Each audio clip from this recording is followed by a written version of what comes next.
I believe this woman thinks she's got an impossible problem, but I believe you can solve that problem with her in just a few minutes if you will spend that time with her. I said, well, Laurie, tell her to meet me backstage. I'll get there about 10 minutes early. My schedule was such that was about all I had. Well, I got there, and I was on backstage behind the curtain on one side. She spotted me from the other side, and as she walked across the stage, I have never seen as much anger in a human being in my life as I saw in her. She almost started crying when she saw me. She said, oh, I'm just so glad to see you. I got this horrible job. I hate it. I hate everything about it. I hate everybody down there. I mean, you talking about negative nails. She was it. She said, can you help me? Now, understand, I've only got about 10 minutes. So I looked at her, and one thing I have learned, I don't do counseling, but I talk with a lot of people who do, in psychology, psychiatry, and the ministry. And they tell me that everybody who comes to you with a problem are not necessarily looking for a solution. I couldn't understand that for a long time. Why do they bring you a problem if they don't want to solve it?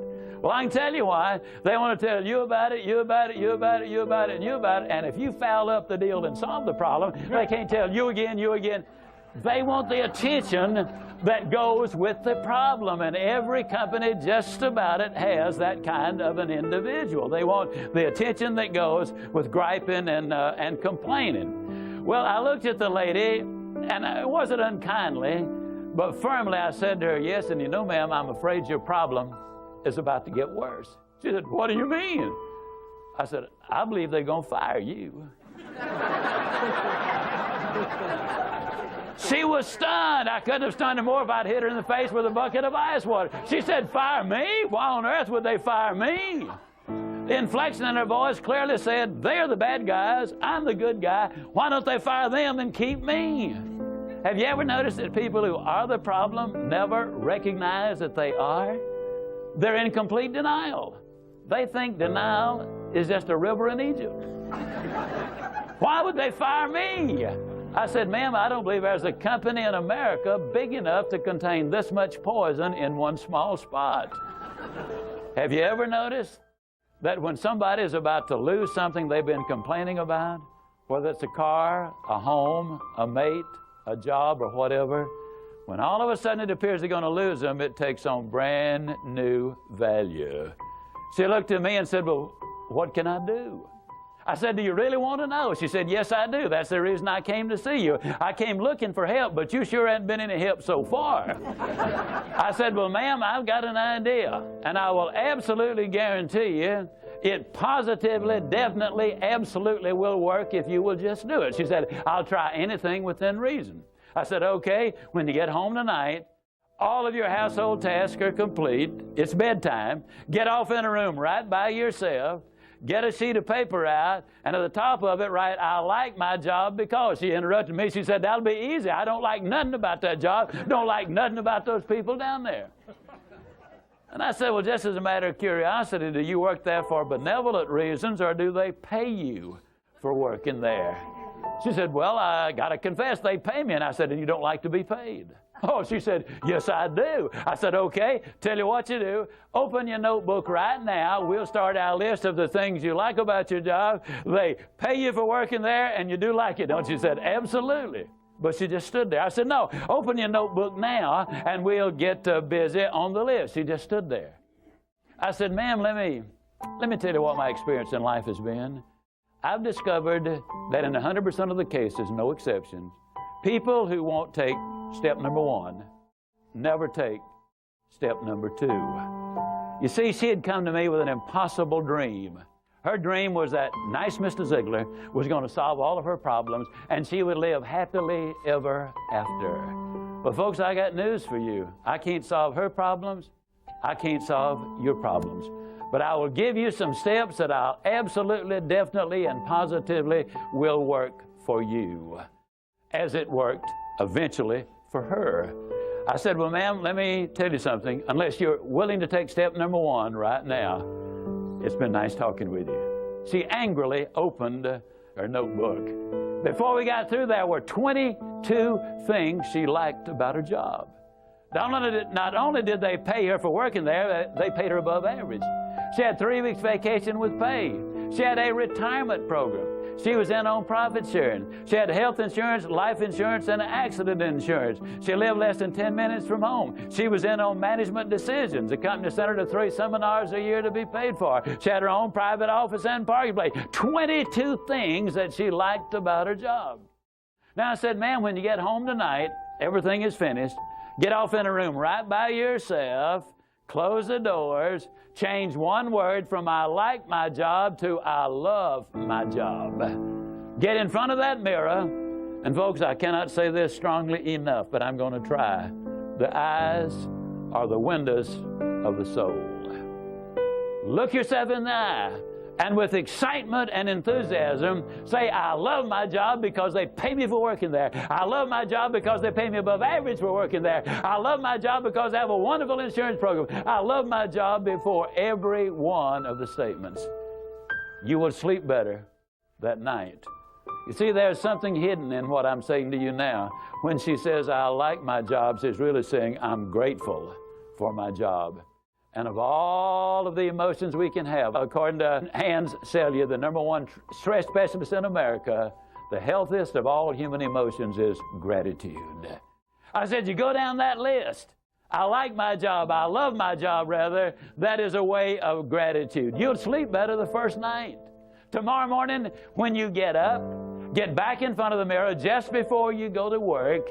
Get back in front of the mirror and repeat the process again with excitement and enthusiasm. I love my job because, and take the list with you. Because the reality is, you see, you will have started to change from a fault finder to a good finder. Some people do really find fault like there's a reward for it. They really do. Take the list with you, and you will be able to add to that list, absolutely guaranteed. Do this every morning and every night, and you will have an astonishing recovery from this advanced case of stinking thinking. Now, I didn't say that to her, but I'm saying it to you. That's what it was. It was an advanced case of stinking thinking. Well, 6 weeks later, I was back in Birmingham, Alabama. I was doing a follow-up sales seminar. Now, the lady was not in sales, but she had been listening to my tapes. She had been listening to Automobile University, and she had discovered that everybody sells. Everybody who will ever hear this is in selling. Whether you're a school teacher, a civil service worker, a military personnel, an executive secretary, it doesn't make any difference. What you do, you sell every day of your life.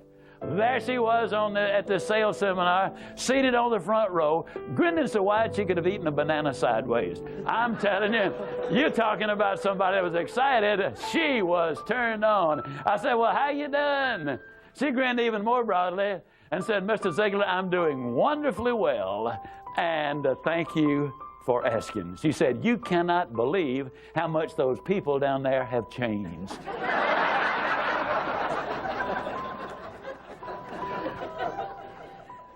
I got to lay it on the line, folks.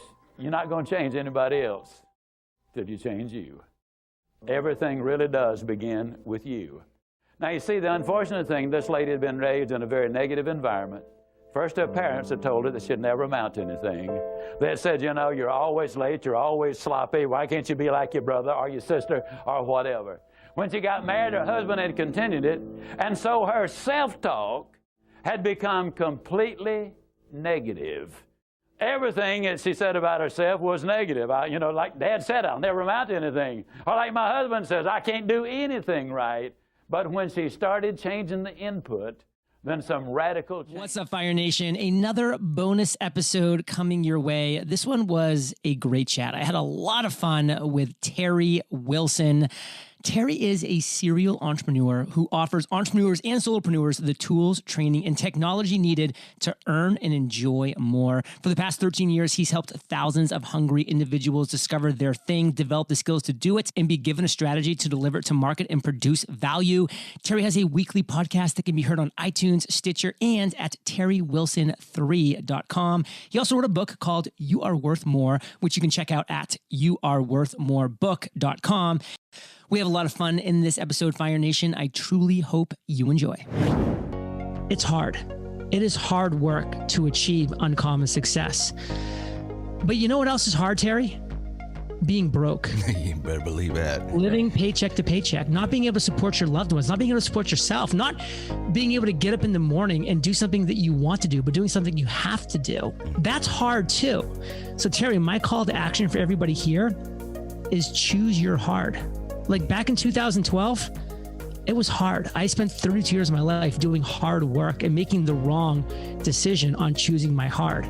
I was going down the wrong path. I wasn't having any success.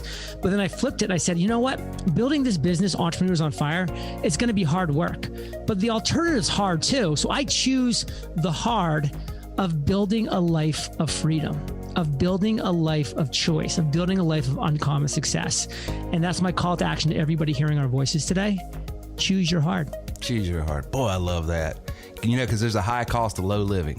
And sometimes we think that, you know, we're just going to get out of this easy by taking the path of least resistance. And boy, sometimes the end of that path is just a tiger.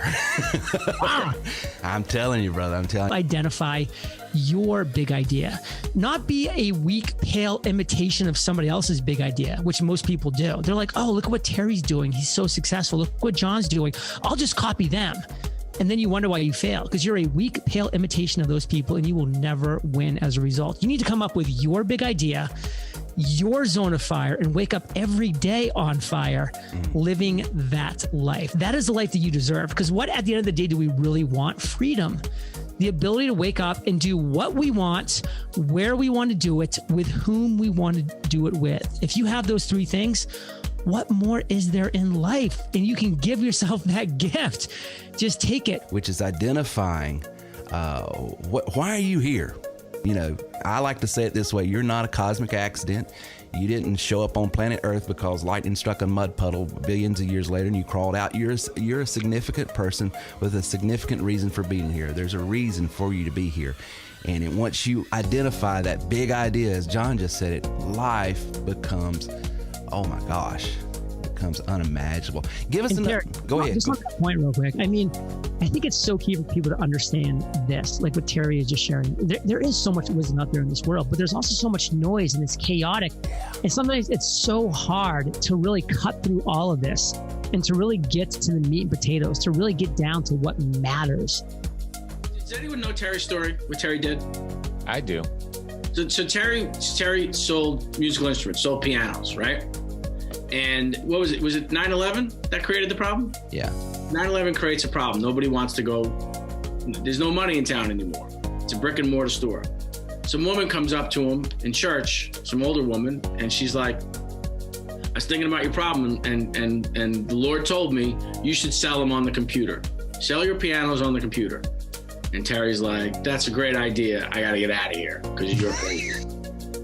So, of course, he does it in that sweet way where he says, oh, bless your heart. And Bless your he heart. thinks about it. And then he's like, you know, he told me about the story about, you know, the guy, it's a flood and, you know, you should get out. No, the Lord's going to save me. And at the end, he goes to God and says, why didn't you save me? He's like, I did. You know, I tried. I sent you the news report. I sent you a helicopter. You know.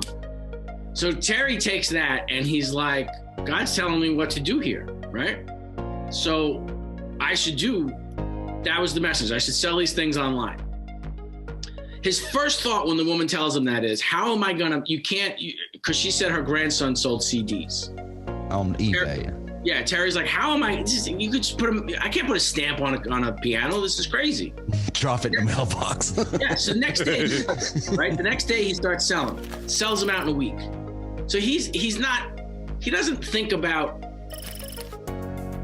he doesn't latch on to his idea of I can't ship these things cheaply, right? He just goes past that. He goes, well, what's my first solution? My first solution is I got to sell these things. That's all he's thinking about. He sells out his whole inventory in a week. Then the problem comes to him. How do I get rid of these things? I've now sold them. How do I deliver them? So what would you guys have done? Hire a U-Haul and drive them out there. Yeah, that's what Terry did. Terry got a truck and just was like, well, I'm gonna take my brother-in-law. We're gonna go around the country. We're going everywhere. And he delivered pianos for 2 weeks. That's amazing. And then, then he's like, oh, and the next thing is I talked to. Welcome to TerryWilson3.com. Over 1 decade of helping others Discover, develop, and monetize your skills and talents at TerryWilson3.com. This is the Terry Wilson. Really, I'm excited, Terry. I want to get started. You're the real deal, right? You're the genuine article. Right now, Terry, I am so inspired after listening to you for the last 25, 30 minutes to go back and do about 400 things. You got me so jazzed up. I'm still blown away by your story. When I think of Terry Wilson, I think about the comeback kid. You're like a cousin or an uncle that I just want to hang out with. Terry, you have made a huge impact in my life. Can't possibly say enough good things about you except it's that I love you. Here's your host, Terry Wilson. I knew the day would come. I just didn't know it was today. That's how everything in life works, isn't it? Wow. 500 episodes. 500. Wow. That's insane. Someone should have stopped it a long time ago. I know. Absolutely. It's silly to think about that. What started out as a laptop on a card table and a walk-in closet has turned into a regular table with a laptop and a broom closet. I mean, everything's moving up. We're winning at life. But at least there's a few more people on the show now than just Terry, which is true. If you go back and listen, I did that recently. Yeah. It was just you in a closet talking. It was just me talking to my clothes. So. It's grown. So we don't know if we're the better or not. But we don't know.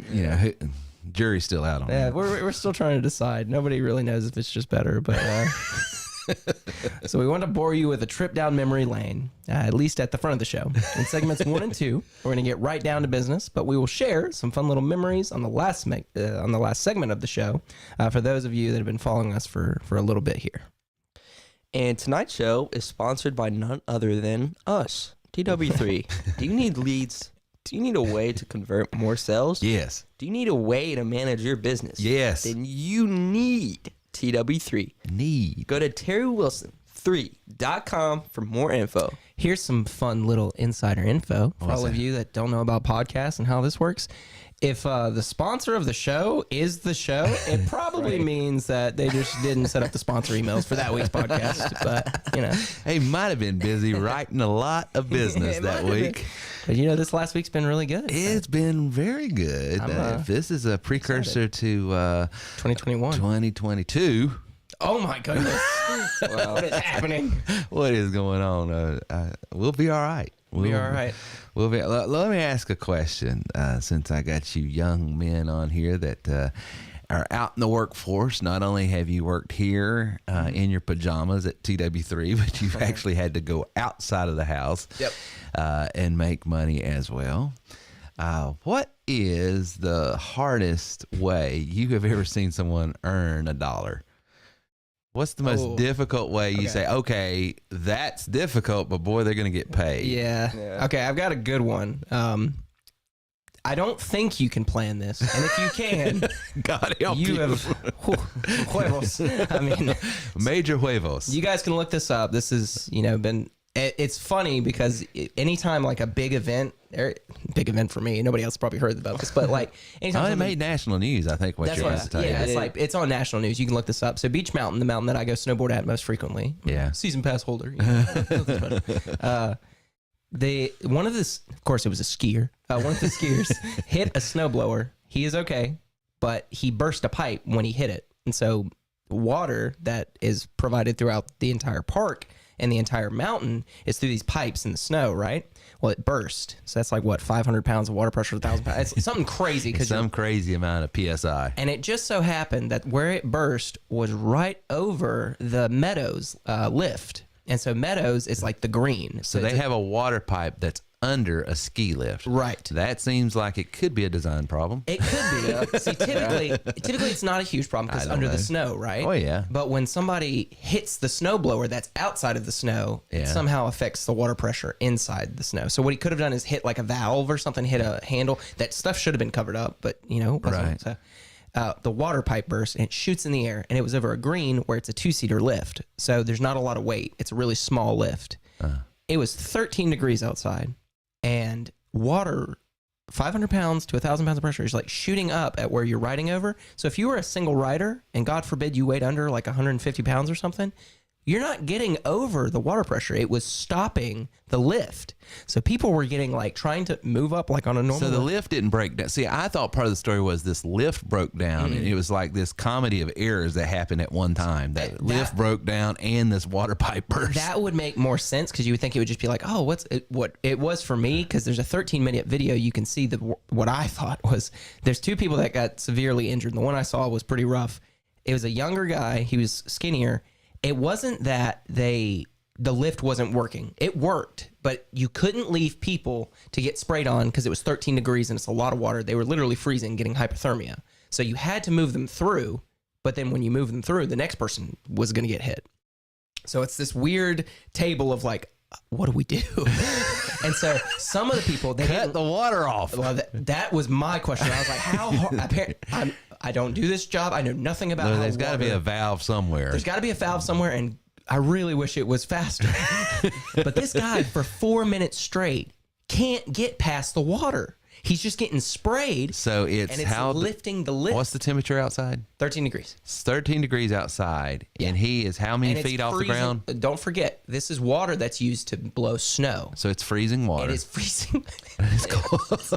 And by the way, this is like a 120-pound girl. This happened Friday. This happened to a girl. So there's two people that this happened to. The first guy is the one on the video that you can see. Oh, okay. He gets stuck. He's hit. And by the end of it, he is literally unconscious. I'm pretty sure he's unconscious. He's halfway hanging out the lift, and he's white because he's ice now. It was 3 minutes. He couldn't get over it, and they couldn't turn the water off. It is amazing they survived that. Oh, yeah. And now, your question was, what's the hardest way you've ever seen? Because they're going to get paid for this. Food service industry is difficult. Everybody knows that. And it's not skill-wise. It's not taking a lot, but it's difficult. That is the hardest way to earn money, because if that was me, I own Beach Mountain after this.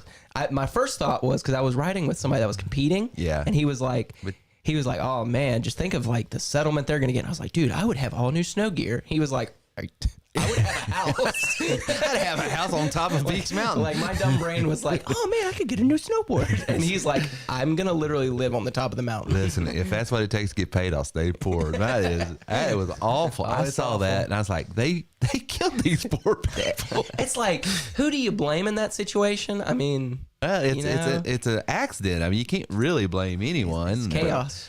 But golly, I saw that and I was like, good night. For the record, this happened Friday. It didn't affect business. That was the busiest I'd ever seen it on Saturday. And I think what it was like everybody knew the mountain. They were like, they have fresh snow? Where did this tow come from? Could you not? Everybody there was like, yeah, I saw on the news that they had fresh powder. I was like, why did you know they had fresh powder? It's like, well, Friday was busy because some girl almost died. It's terrible. It's awful. It's awful. Oh my word. Well, guys, when we get back, we're going to get right down to business. That is a hard way to make money, though. God, I would not want to earn a dollar that way. But when we get back, we're going to be talking about some things that's going on at TW3, where we were at, where we're at now, what's going on, lead volume, and all kinds of other stuff that's going on that you need to know about, whether you're a member or not.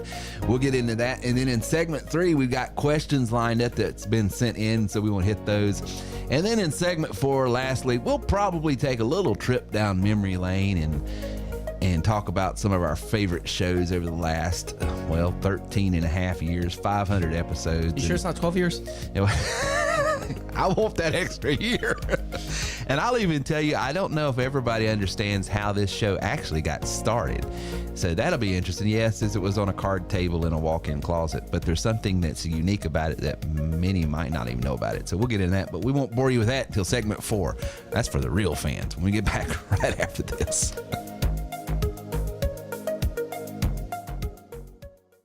Some reviews of members who are using the brand new TW3 app. Well, you kind of outdid yourself on this application. Man, there are some nice bells and whistles in here. I mean, this thing is able to do and function in ways that combine a number of different applications together and seamlessly communicate. It's integrated. If you look at my app, you'll say, here's an example of somebody that just got in here and started playing around.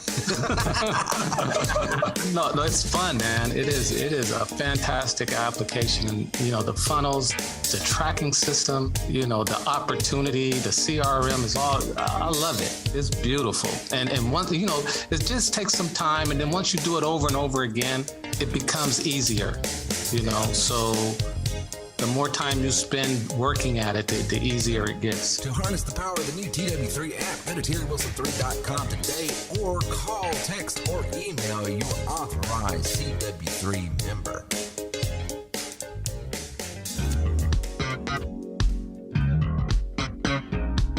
You're listening to TerryWilson3.com. Inspiring, informative, and entertaining content for the entrepreneur and small business owner. And now back to our show with Terry Wilson. Segment 2, we're here. We got talking points. You like the way I introduced that? Welcome back. I tell you, if you don't give you guys a script, you get what you get. Hey, you know what? People appreciate the honesty. I'll tell you guys exactly what we had. Reagan, you're opening segment 2. All right. Here's our talking points. We got a lot of leads coming in. That's the first point. But to be fair, we do have a lot of leads coming in. We got a ton of leads coming in, more than we've ever had. And I think it's got to do with these components that we've got, these new components.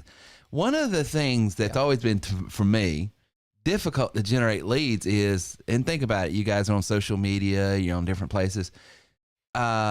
How often do you see an opt-in form and you're like, do I really want to be bugged by this? Nah, I don't want the information that bad, and you just don't fill it out because you know what it's about. Someone's trying to capture your info so they can sell to you, right? I think we think about that more, though, than maybe the average person. Probably because we're just in that space. Or think about this. You want something, you're interested in something, but the only way to get the information you want is you got to call someone. And how many times are you like, I don't want that.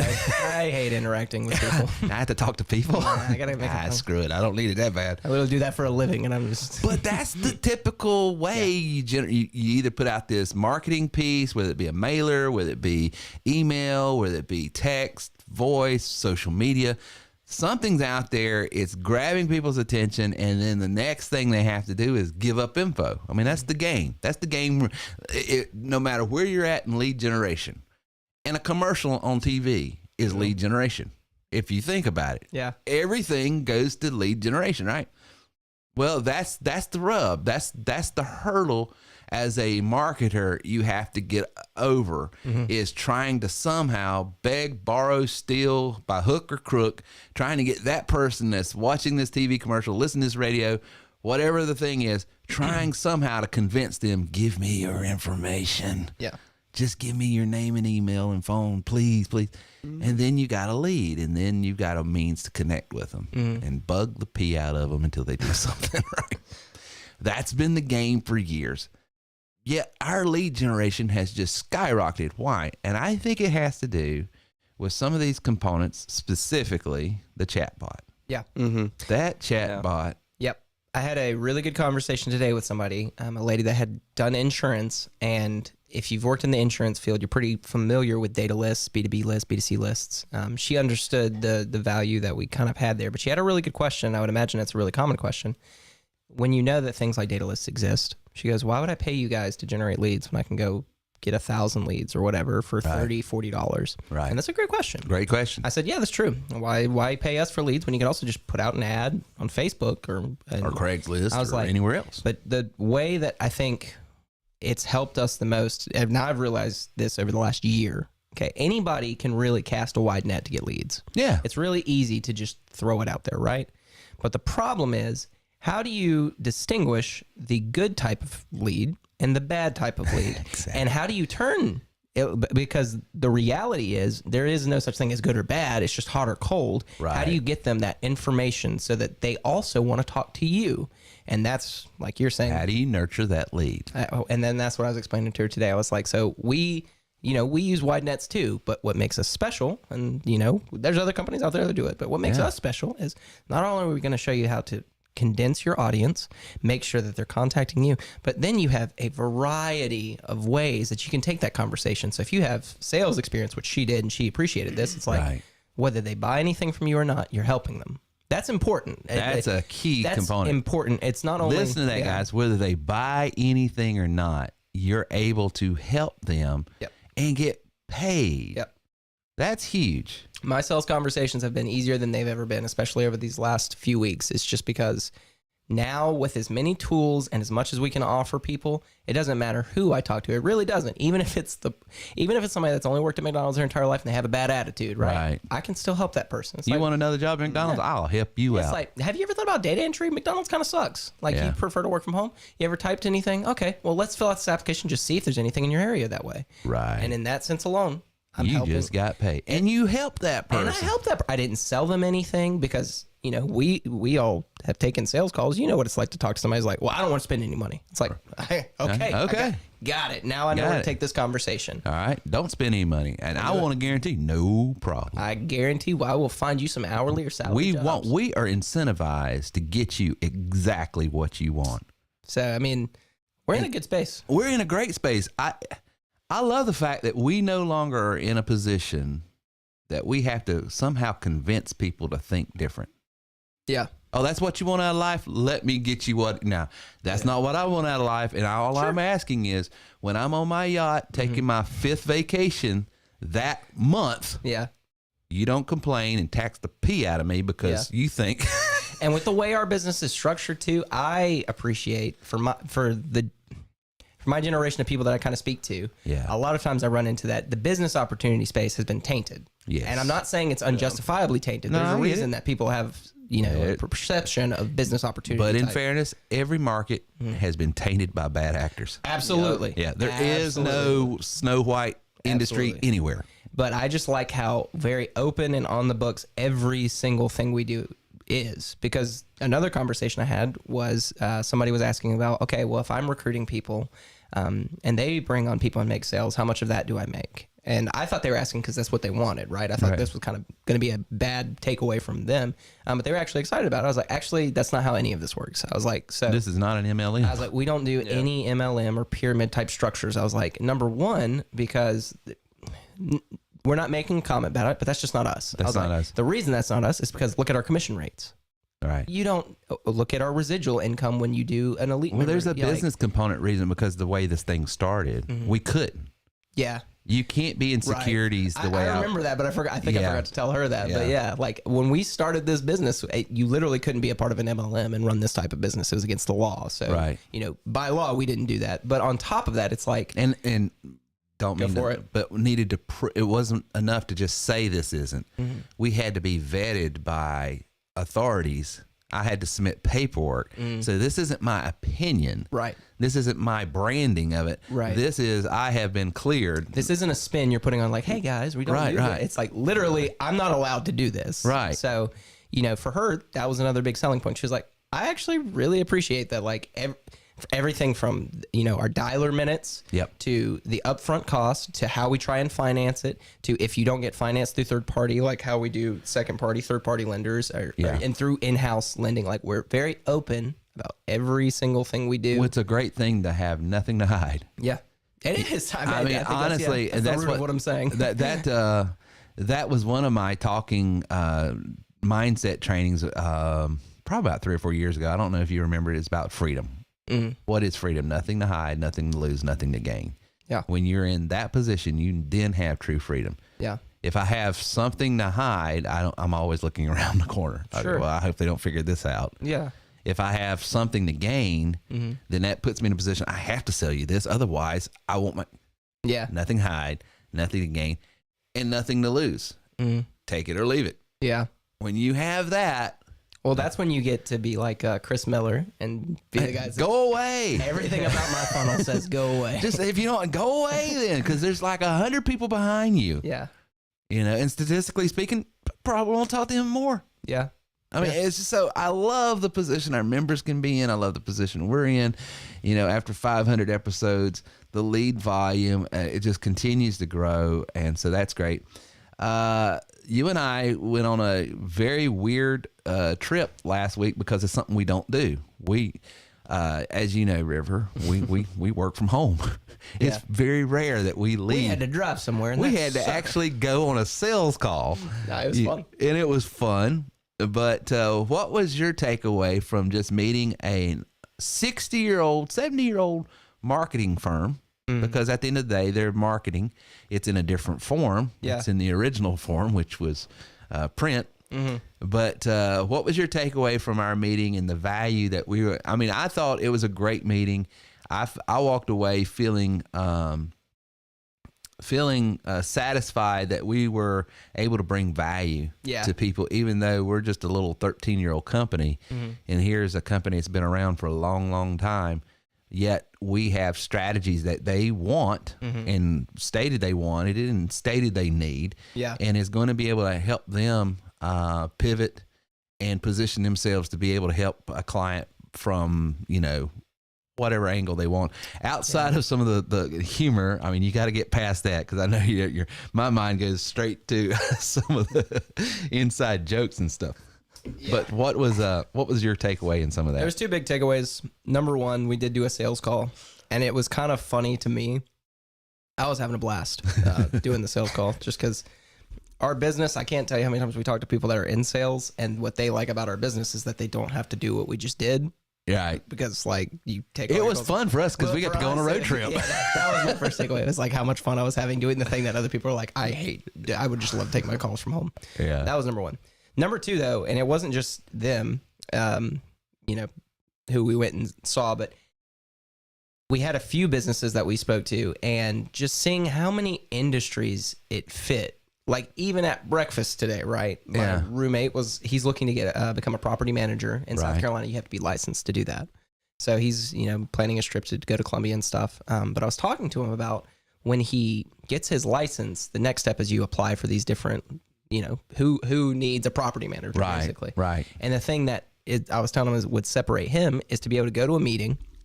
And when they ask, well, how are you going to manage your clients? How are you going to generate the people that are looking for homes? Like, how are you going to help stay on top of being a property manager?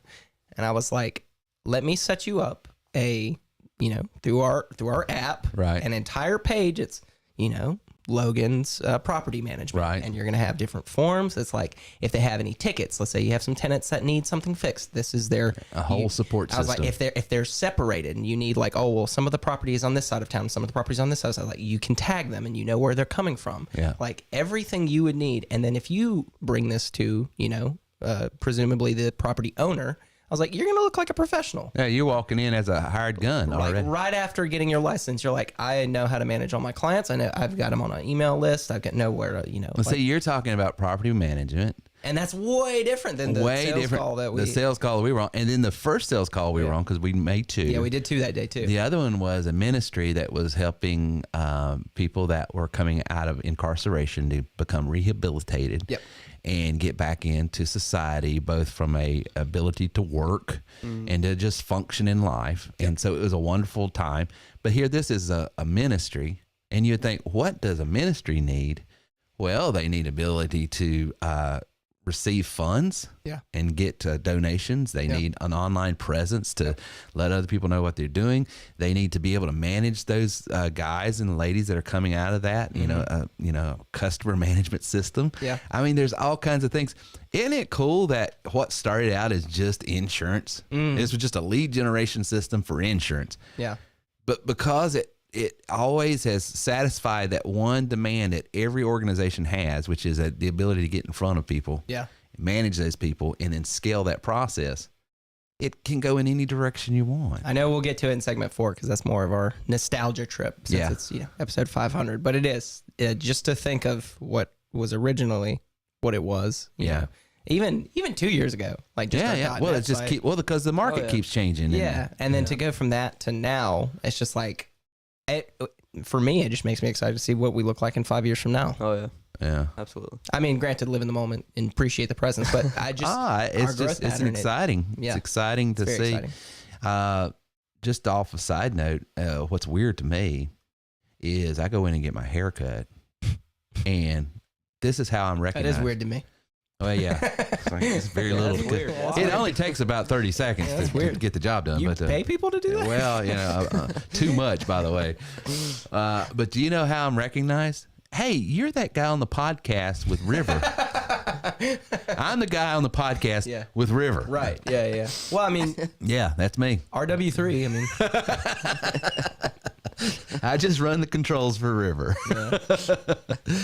So the value of sales professionals. We were just on a call before we got on the show, and a guy that had been in insurance. And what else had he been in? It seems like you'd said he'd been in some other things. He had been in some other things. I think his main thing right now was insurance. And yeah, it was insurance. But everything was production commission based. It is because he's in charge of an entire team. Like he's got his sales own branch. team. Yeah. And he sees this, and then it's just no brainer. I've seen it. I like it. I know what it does. I want in on this. Our conversation today with him went really well because he's in this industry. I think he got it. Normally, when we do those calls, I always open it with, "If you got any questions, let's get over them. Like whatever the question is, let's talk." So about members, what that tells you is get in front of people that are out there already hustling, because as soon as they see what these systems do, and what this platform will do for them, it's like, why would I bang my head up against the wall anymore? Yeah. And it goes back to the lady that you were talking to. Like, yeah, she can go out and buy a data list anywhere. Mm-hmm. But how do you nurture that? And here's the other thing. I doubt you're going to get a data list that's filtered and scrubbed, opted in for $8 like we're offering. Absolutely. Yeah. So you got that as well. Yep. Sales nurturing with automation. Now, one of the things you and I worked on the first of the year was really getting keen on having the system nurture that client, and the way we nurture is become as personable as possible. Addressing them by their name, letting them know that we're working in their area, their community, letting them know that we've got other reps in that particular state. So every piece that goes out via text and email is speaking directly to them. What has been the effect of that pivot since we did it a couple weeks ago, or a week ago, or a week and a half ago? Sure. Biggest thing that pivot has helped with is just time. I can't stress enough how important it is. Yes, every conversation you can kind of point somebody, you can help them out and stuff, but being able to help them before you even speak to them about, okay, let's first find out, is this a fit for you? Right. And here's all our information regarding it. And it's coming in a very natural way. I'm not going to say it's perfect, but like, for the most part, we've made, a ton of great conversations without ever having spoken to anyone. I've seen their tickets, and I know on my tickets, it's like we're able to help, and pretty much system it's taking all the work. It's building the rapport with the client. Yeah. And by the time we speak to them, in their minds, they've been talking to us and having this great, meaningful conversation up until this point, this live conversation, which for us. And what that looks like on the phone, before and after, I said time, it's because before, when we were talking to them, that's about 5 to 35 minutes of conversation, depending on who you're talking to. Right. A bunch of small chat. There's nothing wrong with that. Well, and it's necessary. That's the rapport building process. That's how you build trust, right? You can't rush that. You don't want to rush that. But if you can have a system that's still yours and still doing the thing you want. It's still your words. Yeah, it's still what you typed. It's just what typically needs to be said and what needs to be talked about beforehand. What it's done for us is every conversation I'm having now, it's very quickly like, oh yeah, we're either we're talking immediately about what package we're going to buy, what we're doing there, or how we're going to finance it. Yeah, by the time you're talking to them, it's a closing call at that point. Yeah, or it's I really want to do it. I can't get started. Is there any way I can come back? Like, it's always a productive, like, I want to do this, but do you have any hourly or salary? And it's like, yeah, absolutely, I got you. Here's that. And it's like, oh, that took 2 minutes. Because they're already set up for that conversation, and they know we're going. The conversation that you have live with them is positioned in a way that let's have this conversation because these folks are going to be able to help me regardless. Yes. Yeah. The way it is they now have the info in the forefront instead of you being the guy that goes, here's all the info. Now your system goes, here's all the info. And now you have questions. This person's for your questions. Right. And that's the way it should be. And all of this comes about because the system is so intuitive that it can grab these basic information pieces that we need. It knows where that client's coming from. Yep.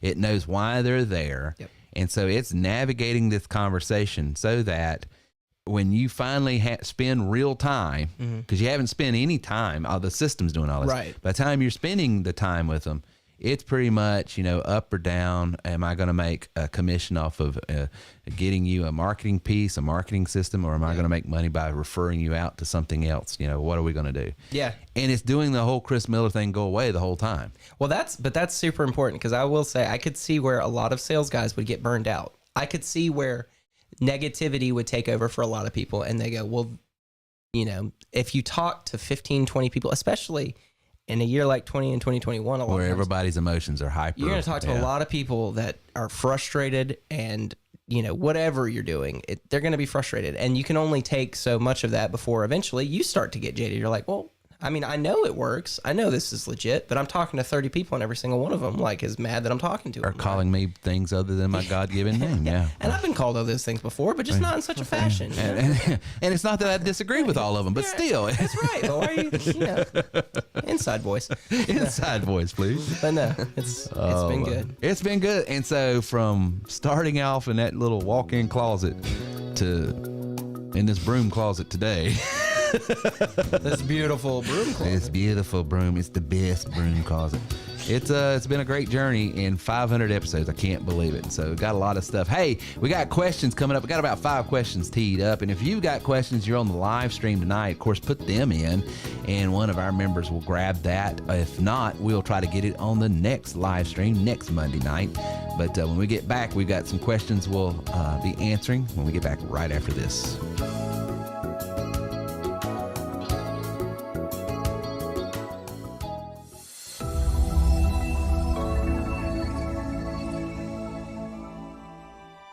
Chapter 1, the 4 words that changed everything. Another day, another dollar. I just clocked in and was super excited.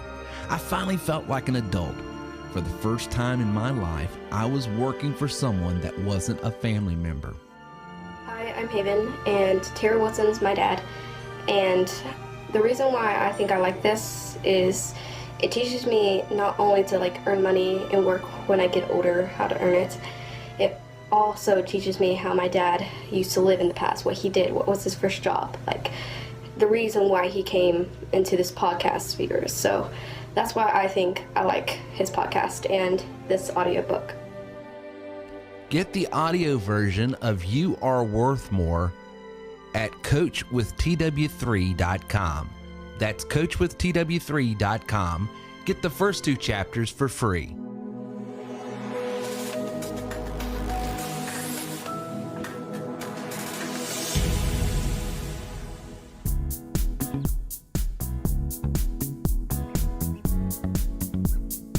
You're listening to TerryWilson3.com. Inspiring, informative, and entertaining content for the entrepreneur and small business owner. And now back to our show with Terry Wilson.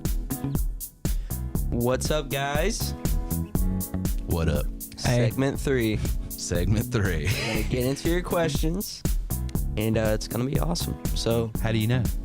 Because I can just feel it in my bones. You can feel it in your bones. That's right.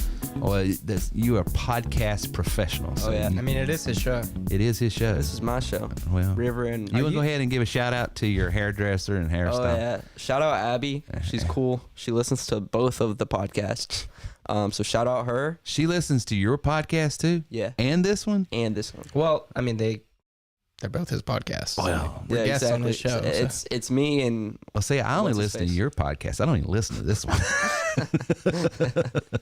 I listen to the other one. Exactly. As you should. Well, there's nothing wrong with that. There's nothing wrong with that. So we're gonna get into your questions. The first question is, how would you describe, or what term would you use to market TW3? How would you describe, or what term would you use to market TW3? This actually came, shout out to Myron. This was Myron. So I'm going to send Myron this video clip right here. We're talking about you, Myron. You. Yeah, Mr. Marine Corps. We're talking to you right now. He said, how would you describe, or what terms would you use? That's a great question. And so I said, let's tee that up tonight, because that's a good question. That's a great question, because there's a lot of moving parts. Yeah. There's a ton of moving parts. And the problem is when you have a system that is this sort of comprehensive, it can be convoluted and over, and so that's the reason why the dirty little secret, not that it's a secret, I don't know why. That's my catchphrase and I need to stop using it. I feel like there's a few things I overuse that I don't like. And I don't have a problem with it because a lot of times you're talking about the industry that we work, and it is. There's some secrets in the industry that I feel like you're open to just saying like, no, this is what we do. Well, yeah, because quite frankly, the book. I mean, the secrets to earning and enjoying more. But I didn't put the dirty little secrets. It should. You should have. Yeah, I should have. It's a different type of book at that point. It's a different type of book. Didn't we put pictures in it? No. Anyway, cut. So the secrets here is what is TW3? What's the term sheet? Well, there's a whole plethora, a cornucopia, a whole suite of marketing systems and solutions that you could divvy up and create a particular product for, and that's what our enterprise systems is. That's why we have systems that are specifically for the legal industry, specifically for the health and gym fitness industry, specifically for the coaching business, specifically for the insurance business. And what we've done is we've gone in and put together all of these lead generation, marketing systems, customer management systems, team building systems, and all of this other stuff. We've packaged it together, used only sales funnels that would fit that particular market or industry or niche, bundled it together, and made it a product. Yeah. So that's what TW3 is, this marketing system and marketing platform that can be used in multiple different industries. So, what are we? We're a suite of marketing and business tools and solutions that use everything from CRMs to robo-dialers, voice broadcast, email systems, online marketing systems, and software. I mean, so it's a library. That becomes the difficulty when you say what's that. Like, what's the term? It's like, I wouldn't use one because if I say we're a CRM, that's true, but it's also not even close to like all the other stuff. Like in the other we stuff's have important. a CRM component. Yeah. I mean, how would you answer what is TW3? How would I answer it? Yeah. It's a simplest. It's a business platform that can be used in multiple ways. Yep. And it's also a business opportunity. Yeah. A lot of times when I answer the question, I tell them we offer training, software, and support on helping you generate traffic and monetize that traffic coming to your business, regardless of what that business is. And I have been told by a lot of smart people we do way too much. And I get it. Yeah. I do. From a marketing standpoint, like just putting our actual, talking about TW3, the business, it is difficult marketing wise because a lot of times, like, if you're marketing a Chick-fil-A or a Walmart, it's pretty easy to go. It's a restaurant. It's a restaurant. It's a store. For what we do, it's like, well, there is a lot. Now, we do a lot. I wouldn't cut out anything because I think that's part of what makes what we do fun. I think so. It's like, regardless of who I talk to, I think I can get in and have a meaningful conversation somewhere. But it does make it hard on initial conversations to answer everything. It does. And the thing is, what I would do is to that individual, I would also say, well, what do you need? Yeah, that's typically my answer too. But Because that honestly, that's feeling like a Joe Biden or any other politician where I just answer the question. Because it sounds evasive, but the thing is, all we are is all of these individual components that you need in any business organization, business solutions, anything you need to build a business, to develop. If you were a church, then we are a ministry-based solutions that'll help you automate your giving. Tithe through texting. And so you can online giving and through text to be able to manage the various ministries within the church, to be able to manage the membership, to be able to market all the different events and things going on that You've church. got a page builder, a newsletter. So I could be a ministry solutions, online, and then all of a sudden there's my niche. But at the end of the day, all these components are, here's the deal, agnostic. It could be the same tools that could be used for that church could be used for Joe's bar down the road, and say, hey, 50-cent wings and the girls. I mean, it could be. What we're saying is we like the email responder. We just don't know if we believe in it yet. I'm not against it. Just, But you know what I'm saying. But for that new sales rep out there, or that we are a business and marketing solutions, and we just, it's a library of different solutions. I mean, that's the thing. Normally if you go to WordPress, all you get is a website. That's it. Yep. If you go to GoDaddy. GoDaddy, you're getting web hosting, and that's it. Yep. If you go to well, that's the fun part about what we do, though, and you tell people, but they don't get it until you get in. Of course, you start to, but it's like what you did. Everything that we have is based on a need. And that need was the need of somebody that ran a small business. He was an insurance agent doing final expenses. I need this. And when you are in a small business, you're going to start looking up, well, how do I do this? How do I do X? And so all these problems start to pop up, right? Yeah. And you go, how do I fix these problems? How do I get in front of people? How do I know these are people that I want to talk to? How do I follow up with them in an effective manner? How do I do bulk dialing? Like all how do I monetize? How do I make any money with and this? So everything that we have is a piece that at one point was used by you. And it wasn't just if I bundle this all together, I can sell it. It was I need this, otherwise I starve. This. And then what happened was I started doing all of this, and it occurred to me, if I'm ever going to grow, I've got to recruit other salespeople to sell my, at the time, insurance as well. Yeah. Because I can't do it so much. Well, then the question is, well, how do I duplicate myself? Well, I got to start coming up with some training, because it's not enough to know, here's a WordPress site and here's how to build a form. Oh, that's my favorite part about all of this, though, is like, not only did you go out and get all these pieces that people would need, because for a lot of business owners, myself included, I'm just going to be honest here, if I'm in insurance, right, and I'm just to be honest, if I'm busting my ass and I'm doing all this work and I finally make it and I get all these tools and I put them together, that's where I stop. I go, this is what all I used, and I would sell it, and I'd be like, you figure it out the same way I figured it out. Like, I'm not I don't consider myself super smart. That you guys you went and go, not only that, I'm going to train you on each piece. How to use it. I'm going to walk you through how I did it. Not from just a technical standpoint, but from a marketing standpoint. Right. How like, they how all does this integrate. make sense? Why do all of these, why is this a thing together? Right. Yeah. And so we say it all the time, but anytime I get people that are a little, It's the best game in town. A little iffy, I just go, that's fine. I got other people that will see the value. If you don't, I get it. And I'm not here to pressure you, but like, I get it. If all you see is a gold, rock and you're not just the not gold, there yet. you're just not there yet. Yeah, absolutely. And that's okay. Yeah. So next question, what is a CRM? What is a CRM? What is a CRM? Stands for customer relation management, right? Yeah, customer relationship management system. Yeah. And there's tons out there. Yeah. And so we're not the only business with the CRM. So a CRM basically allows you to load the data of either customers, team members, whatever components you have within your business organization. Maybe you're managing just your staff. Maybe you're managing the staff and their sub-employees. Maybe you're managing the staff, employees, your prospective clients, your existing clients. A CRM manages all those. And so when you look at someone, if I see Bob Smith, I can see Bob Smith's name, number, email address, date of birth. Is he a customer? Is he an employee? Is he just a lead?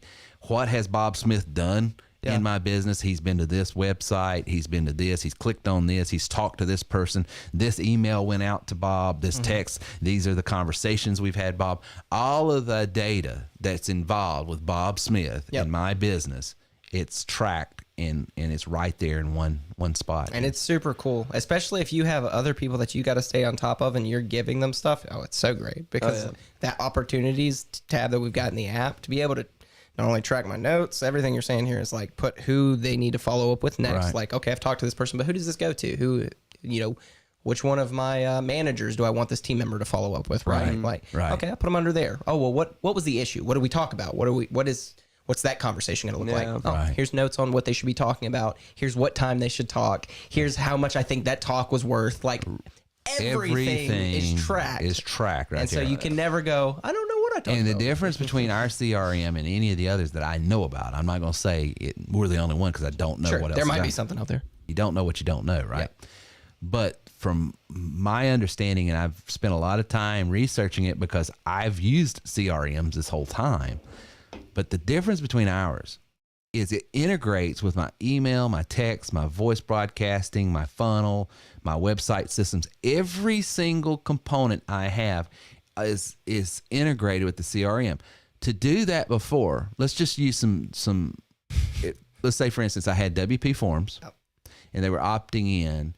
And then I wanted to track what they were doing. And I then wanted to understand if a text from Call Loop went out to them. The only way to get all of those three components. You're checking 4 different accounts. I would have to use a company called Zapier to tie all of them together so that number 1, they would trigger together. Yeah. And number 4, just to get them to work. Just to get them to work together. Yeah. And then I'd still have to go to all 4 databases to see what happened. Yeah. Yeah. Mm-hmm. So when you understand how our CRM completely and totally integrates with all of these different components, from your merchant accounts to your dialer to your email, and everything is in one place. Anybody that don't understand the value of just that, shut up. Yep. Don't talk to me. I mean, just respectfully, I don't want to have a conversation. You have not stayed up countless hours at night trying to figure out. Isn't that the difference, though? Move your mic a little closer. I'm sorry. That's all right. I felt like I was shouting, so I didn't. But isn't that the difference, though? Is like you can always tell who the value is there when the person has had that capacity to understand the value. What did we talk about the other day? There's learned knowledge and then there's experience knowledge. Yeah. And a lot of times people with the experience knowledge of like, I have dealt with what it's like to put all this shit together and it's not easy. Like it's a pain. And it costs money too. That's the other thing that people forget. Come on now. People forget each of these pieces. If you went out and got them alone, it's not like you could, maybe some of the pieces you could get for free, but most of it you're going to be paying not wholesale prices either. You're paying as a customer. So you're going to pay more. Dude, you don't even know this. And I meant to tell you this the other day. And I'm just going to announce this on, I'll tell you while I'm telling everybody else. Yeah. If you go to terrywilson3.com and you click on join now, you know that's the page where it talks about the opportunity. It talks about the different memberships. Yeah. Look at the new graph I just put up. It goes through component by component. I'm not talking about our training. Yeah. I'm not talking about our RMP. Right. I'm not talking about our business opportunity. You're just talking about the tools that we use. Just the raw tools. So if you joined us and you never sold a thing, you just used our tools. If you had to buy our tools versus what other people sell their tools for. Right. In column A, everybody else is $3,800. Yep. Our tools, I think, is around $1,800. Okay. Now, that's per month, by the way. Yeah. That's per month. Per month. Then you go over to the membership column, $150. Don't talk to me because, and then here's the other thing. The other guys' tools, and I don't like using other people's names because I don't want to throw shade because I know some of these guys that actually developed some of these, and it's great stuff, okay? I don't want to, it's not that. But none of them integrate together. Yeah. None of them are tied together where they integrate together. Yeah. So you see that, you see the component. And so the reason I listed it out there and the reason why we have it, because we decided at the trade, not trade show, but the membership where we had You Are Worth More conference, the conference. That's the word you're looking for. Yeah, I'm just having to go through my Rolodex of terms. Trade show. Trade show, wasn't a piano show. What business am I in right now? Fiji. No, it was insurance. That was insurance. But we talked about how, there are some people that just need a single component and we don't need to try to sell them a membership and because we're overselling. Yeah. That lawn guy, he just wants to cut grass. Yeah. But he needs a tool that will book his appointments, that will manage his appointments. And so we put together a package and a component. And so he's going to spend, $500 a month or whatever it is. Don't quote me on that. Just go to terrywilson3.com and figure out the exact pricing. But he's going to spend that, but he don't have to have this large upfront fee. He don't have to have all the training. He's not have resale rights. He don't have anything. Yeah. He's just got that. So we've broken things up in a per month basis. And so that's why we have all of our components now individually itemized out. I think that's why we really, really like, we like all our members, obviously, like the ones no, we don't like all our members. we like all our members and stuff, but people like Mark Dials and Chris Miller, the people that kind of joined originally and only used it as a tool, it feels like at least there's a trend. A lot of times those guys, they come back and they're even more excited because I know at least in Chris Miller's case, and really I'll bring in Lori Brown because she came from Yellow Pages, and she sees a lot of these components. Yeah, and so the people that understand the components and have dealt with it in a different form in the past, they're just like, holy cow! And that's the fun and exciting part. Chris was with us for so long and used it for his business. Never made a sale. And then I think this year was the first time he was like, start selling. He sold one or two, and he was like, oh yeah, I could could see where the value is there. You could make money just selling this too. It's funny because it's normally opposite, but he was like, "Oh yeah, I guess you could." Absolutely, absolutely. It's funny. So, third question coming up is, how does the TW3 dialer differ from other robo dialers? And that's a good question. Great question. Our dialer only works with our CRM, which means it has to be opted in. Let me put back up. We've got 2 dialers. One that's outside the TW3 system we refer you to. Yeah. Mm-hmm. Okay. And we do it for you or actually we don't. You can use it or we can do it for you. It's that call loop. I'll tell you what it is. It's call loop. Yeah, I think we're still doing it for them. Yeah. Well, we can do it for you, but what we do is we go out and get a data list for you and package it together and send you out the calls. You can do it yourself. You can buy $8 worth of list, go over a call loop, load it in for yourself and text or dial if you want. But our internal voice broadcast dialer is set to where it integrates here again with our workflows. So someone opts in, they get an email, then they get a text, maybe they get a voice drop to them. They get all these different components. You can't do that with other dial systems. It's just a raw dog, dial out this data list, and you can do voicemail drops. You can not do voicemail drops, but our dialer that's in the app, the one I'm talking about, is very, very strong in what it does and how it integrates. And then our cold dialer, the one that's just calling out cold data, it's filtered and scrubbed. It's filtered and scrubbed. We do it for you. What it is, we grab the data for you and we load it up for you and everything like that. It's and you give us your parameters, and I'm looking for people with this credit rating, this type of homeowners, whatnot. Yeah, but that's how it's different. It integrates with the system versus just being a raw, cold marketing piece. Oh yeah, that was a great question. Number 4, what is the membership app about? So the membership app is for elite members, and it's where you can set up your own training modules and stuff. Maybe you're a fitness coach. You guys are all the time on YouTube, and you're seeing these guys at the gym, and they're going to teach you how, do this or do that. Maybe some of their courses are worth the money, and some of the courses. But it's the way is you can set up your own courses. Yeah. Here again, it integrates with your CRM. Here again, it integrates with your payment system, so you can set up a monthly. They pay $10, $20. I mean, you could have a paid-for podcast. Yeah. Maybe you're instead of videos, you're loading MP3 files back there for your podcast. Which we're not super into that space, but we probably should be, because if you think about it. Oh, that's one of the things I'm working on. Yeah, I was about to say, I know a lot. I've personally purchased a lot of courses, workout plans and stuff. And it's like, if you think about it, it's very similar to what we're doing. The only difference is they're not providing me with the gym or the clothes. They're just saying, this is what I did once I got off Information is powerful. Information is powerful. And it's like we were talking to Jack Daly the other day, and and I was encouraging him how he was in this one industry for 40, 50 years, and he could come out with this whole course on how the ins and outs, how to get in the business, how to start, how to make money, how to approach people, and how to be known as Mr. Daily, and daily perform, and daily put out what you need to put out to produce. And that way you're not shooting blanks, in your sales. But you're actually... Right, that's enough. Leave Jack alone. All right. So number 5. Why don't you get off Jack's back, all right? Why is the TW3 email system better than others like Constant Contact, etc.? Yeah, so here again, it's all to do with that integration. Like with Constant Contact, MailChimp, GetResponse, Aweber, all those things. You can't integrate it with a dial system, with a text system, without using third-party components like Zapier. And then you've got 3 and 4 floating databases and all that. And here's the dirty little secret. Sometimes links get broken, Zapier doesn't work. I've had that happen. No. Yeah. So it's just it integrates and it works a lot better. So it's like an engine. Everything just works together. What was our slogan when we first released this app? First, for the record, that is not our slogan. That came, I ripped that from Todd Howard, who's from Bethesda Game Studios, but it's called It Just Works.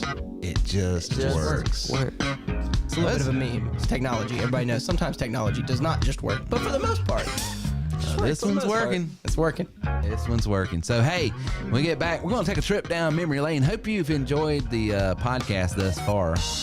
We have, and I think it's been very informative. Great questions. If you want to have your questions read on the show, you can always text us 864-507-9696. That's 864-507-9696. Or you can go to TerryWilson3.com and just fill out the chat bot. Send in the question. If we read one of your questions, we'll send you a signed copy of the book, You Are Worth More. We'll be back right after this. Earners are learners and leaders are readers. So if you want to go to the next level, you do have to grow to the next level. And that's why I offer free audiobooks at TerryWilson3.com/free book. That's TerryWilson3.com/free book. When you go over there, you're going to get to try the service out for 30 days free. No obligation. And you get a free audiobook just for checking it out at TerryWilson3.com/free book.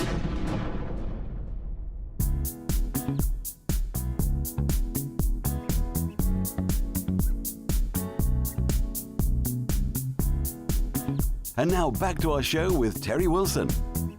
Well, guys, 500 episodes. I really didn't even know today was 500. 500 episodes. That's a lot of episodes. And most of them, I won't say all. We're okay. No, I wouldn't say that. I wouldn't go that far. Now you just. About 100 of them have been pretty good. I'd say 20 of them was worth keeping. No. Back to our guest episode. I would say most of them have been a minimum of 30 minutes to an hour. Mm-hmm. So that's a lot of content. Oh, yeah. That's a lot of you talking. That's a lot of me pontificating. Good Lord. What is that, 500,000? Well, if you take, if the average, because some would go over, some would go under. 5 and 50,000. So what's the math on that? 500 times 60. If the average. 5 billion hours. Guys. Hold on a second. Hey, you guys look this up. Yeah. And I'm just Jamie, look that up. I'm going to talk about a pet peeve I have. I hate when people just ask general math questions that nobody knows. Yeah. There are people that do that, and then they expect like one person smart and does it. But it's like, what am I talking about? That's just 500 hours. Well, it's simple math. Why am I sitting here? It says 30,000. Oh, if you do seconds, it's 500 hours. Yeah, 500 hours. Yeah, that makes sense. If the average, I don't know why we went over 500 times 60. Because I'm a moron. So when you do each podcast, when you do 60 hours per podcast, I can't even read. Yeah, I can't read. That's why I dropped out of math. So, Ruth, what do you do? But did you guys know this? It didn't start off as a podcast. Yeah, I did. Have I told that story? Well, no, but I'm aware because there's some quirks about this quote unquote podcast. I don't know if other members have picked up on it. What do you think are the quirks? It's not. Well, it is quirks. Yeah, I guess it's not negative though. It's just that when you listen to our show, I don't feel like I'm. It's not the same as if I listen to like Joe Rogan or like any of my personal, like whatever it is. It's almost like I'm joining a show. It's like a show that you put on because you typically have trainings, you have segments, you have a guest. So what is that laid out like? I mean, in today's age, it's radio. It's radio, yeah. But it's like you have managed to sort of fill that void where it's like it's still the same kind of beats and same kind of podcasts can tend to be long-winded, right? Yeah. And that's God fine. knows we can. Yeah, and a lot of times that's just a conversation. It's a long time. Yeah. Whereas you have this, and there's segments where we talk and we get long-winded and stuff, but for the most part, it's produced. Yeah. There's a production behind it. Yeah. Our members don't know this because they're not here, but like you care about audio quality. I know a lot of podcasts where it's like we're just going to talk, and that's the fun of it. You're very, that's not enough for you. It's got to sound a certain way, and there's nothing wrong with that. I think if you're going to do anything, especially business wise, do it in excellence. Try and do well. So, that's just my quirk. But like, it's like it's radio, and that's because that's what influenced you, and I think it's cool because it started off as a radio show. That's like you used to do it on that FM in North Carolina, in Rutherford. You had your little radio program that I'm sure 2 or 3 farmers that got up at 4 a.m. were listening to or whatever. But I was talking to Merle and well, the other thing was which one? I don't listen to radio as much anymore. AM's the one that's not popular, right? You were on AM radio. I was on AM. Yeah, I was on AM in a local rural area. So I guarantee you, we have more people just on our live stream, which is usually around 80 to 100 people. Yeah. than probably what was listening to me on that Saturday morning AM show. Sure.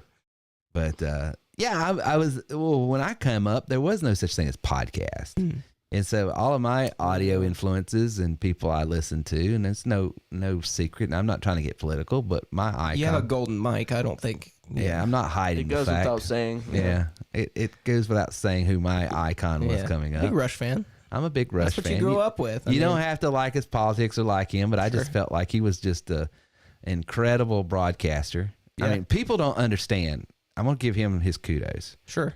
And like I said, I'm not getting into politics. I'm not advocating you think one way. That's not what the show is about. Yeah.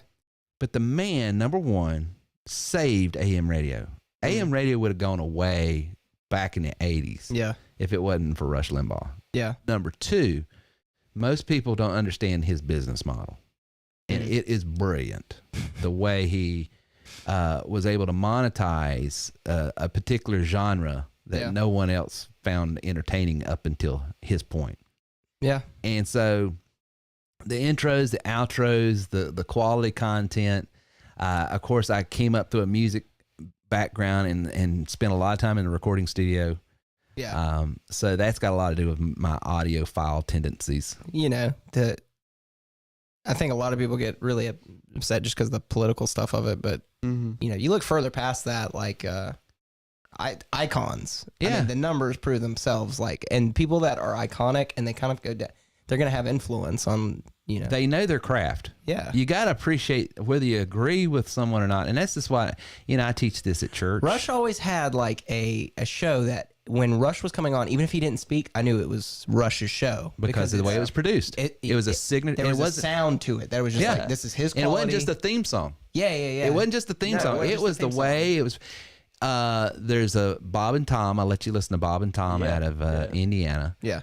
They got Howard Stern. I was about to say, I was like, it reminds me very similar to like Howard Stern, like how he has his show. There's a certain quality to a radio program that I think your show has fallen in line with. Like, that's what you grew up on. That's the influence of the show. And to be quite honest with you, the reason I got to know Cliff Ravenscraft, and this little shout out to him, the podcast answer man, great friend of mine, and spent a lot of time with him. Had his show sounded like crap, I would have never listened to him. But I was digging through different podcasts back in 08, 09, trying to figure out how do I convert my radio program over to podcast, because that's what I want to do. Yeah. And there was several people out there that was going to teach you how to podcast.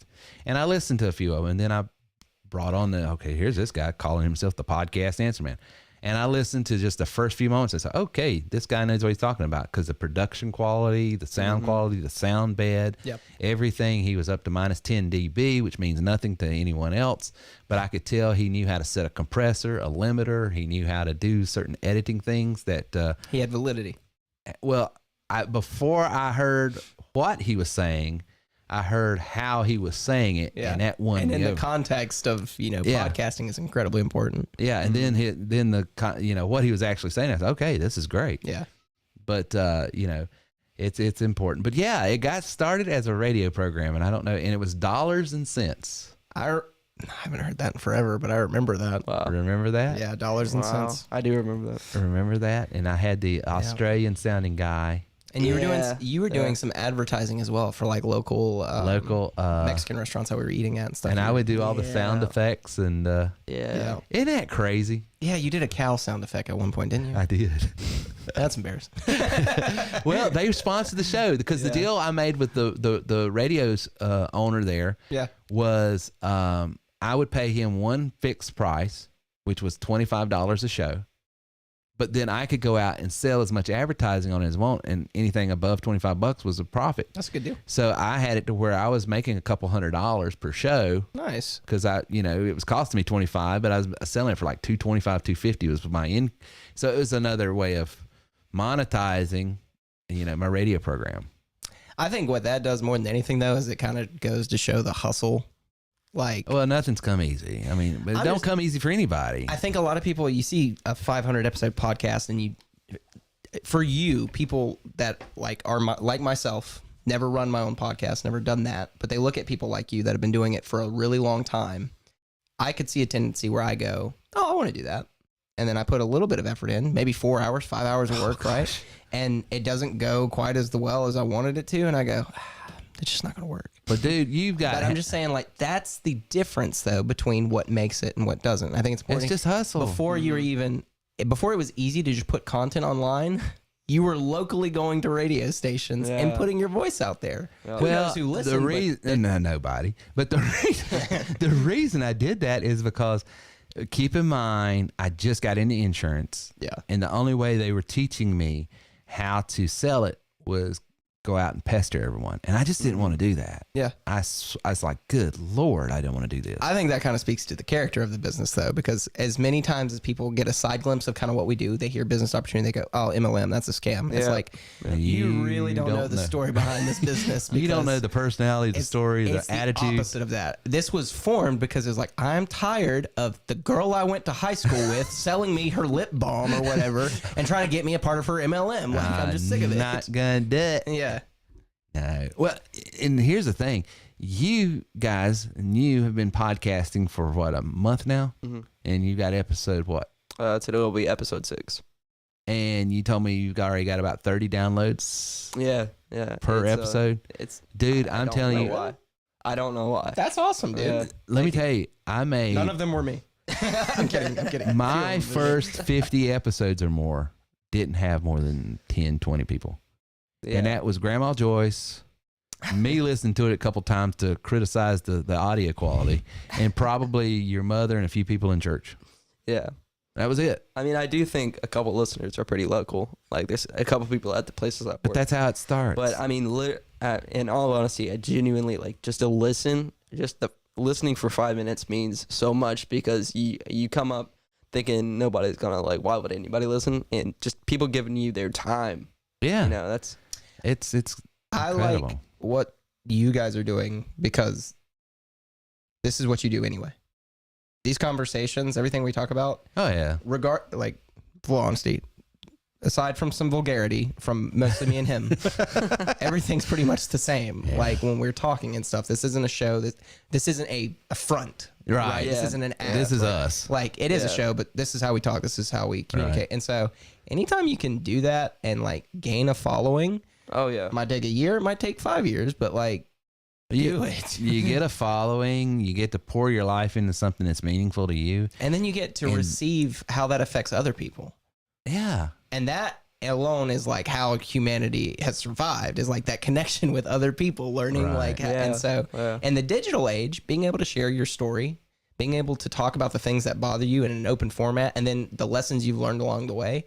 Even if it seems like, who am I to talk about this? Why would anybody want to listen to me? Guarantee there's enough people in the world. Somebody probably can relate to what you're saying. Absolutely. If all you wanted to talk about was toothpicks that was made in Georgia, there's going to be enough people. I worked at the toothpick plant, and my toothpick boss, he was a real ass. But you know what? I learned a lot. And it's like, I guarantee there's a ton of people. There are everybody is going to have somebody out there that's going to dig on their story. Yeah. And that's the biggest thing that keeps so many people back, is they just, like, they get into that, what do they call it? The imposter syndrome, where they just thinking, who am I? Yeah.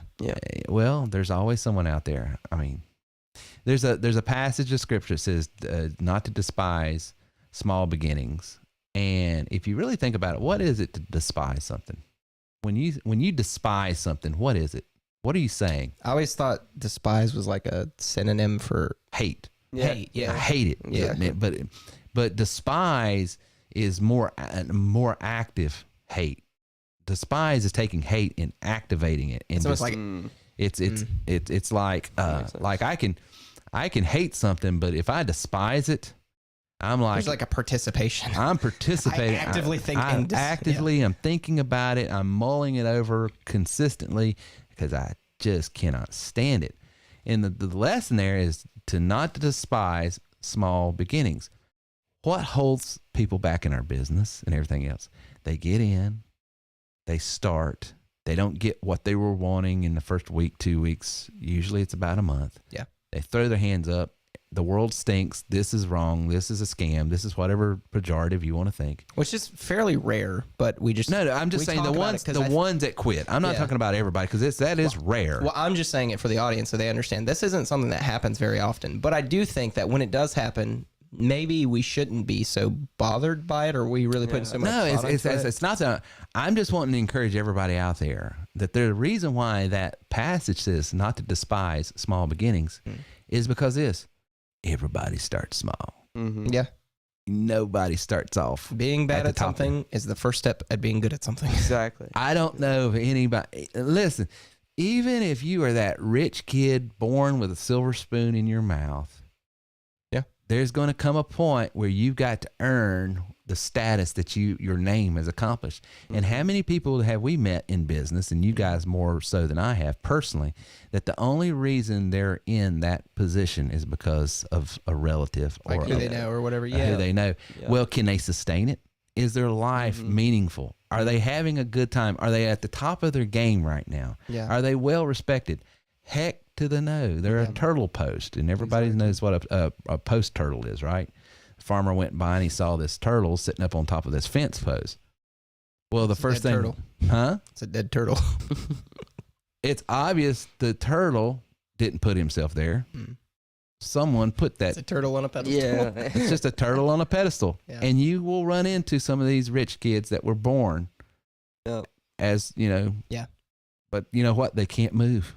Mm-hmm. They can't go nowhere. They're just there sitting on display. And that's not a happy life. That's not happy.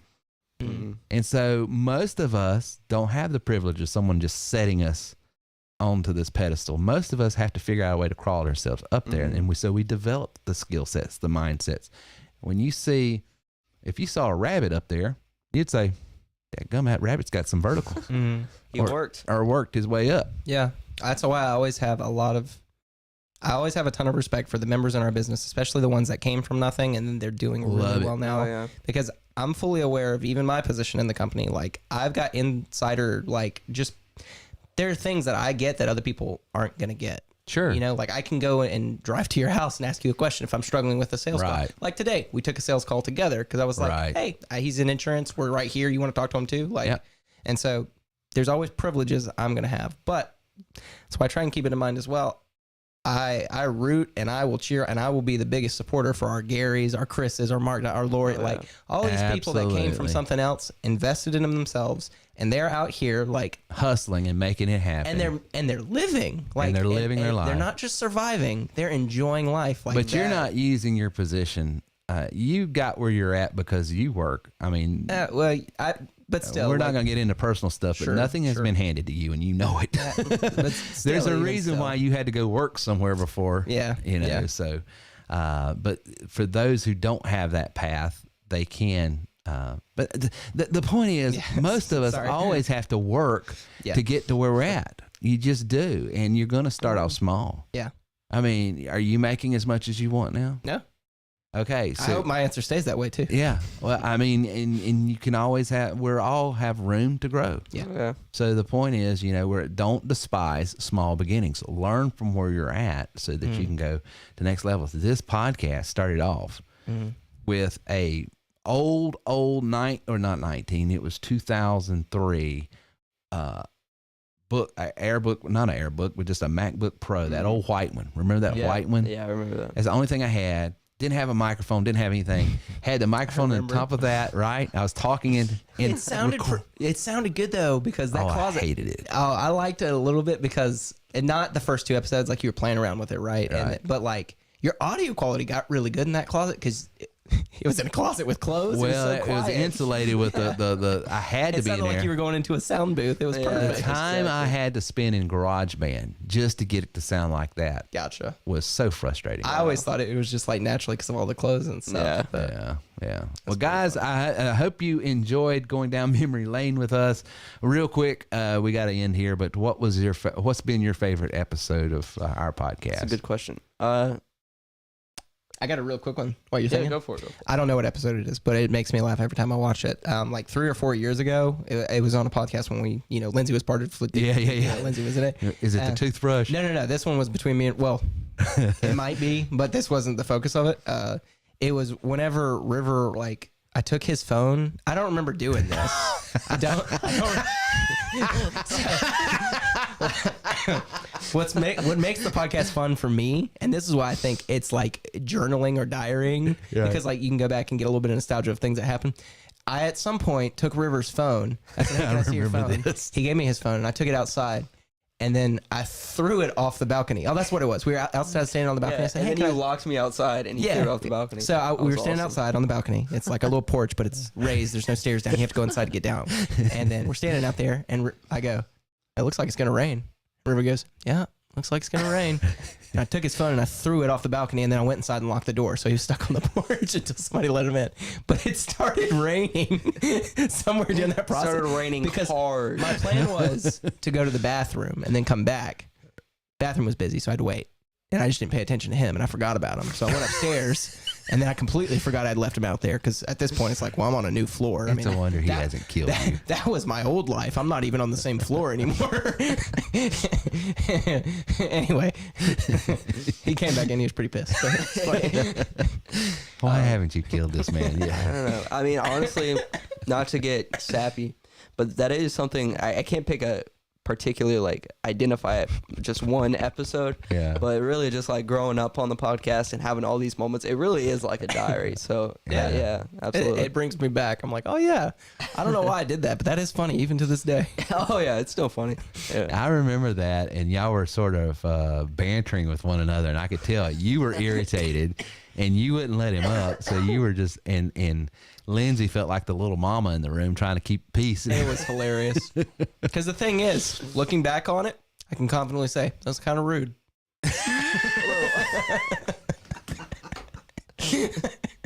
That's so big of you. I've thought a lot about it. And I think I'm big enough to admit it was a little rude.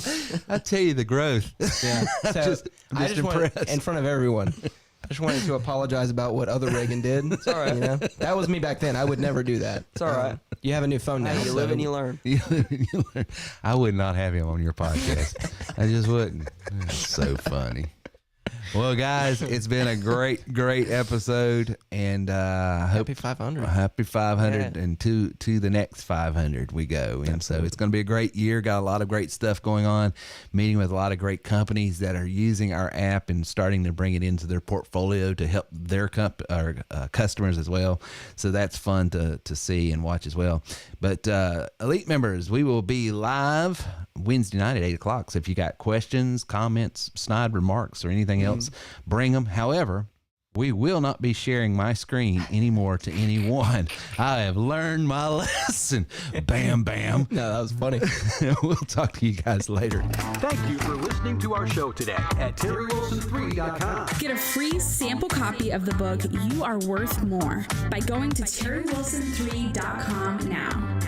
If you would like more information on how we can take your money, your business, and your life to the next level, then please visit us online at TerryWilson3.com.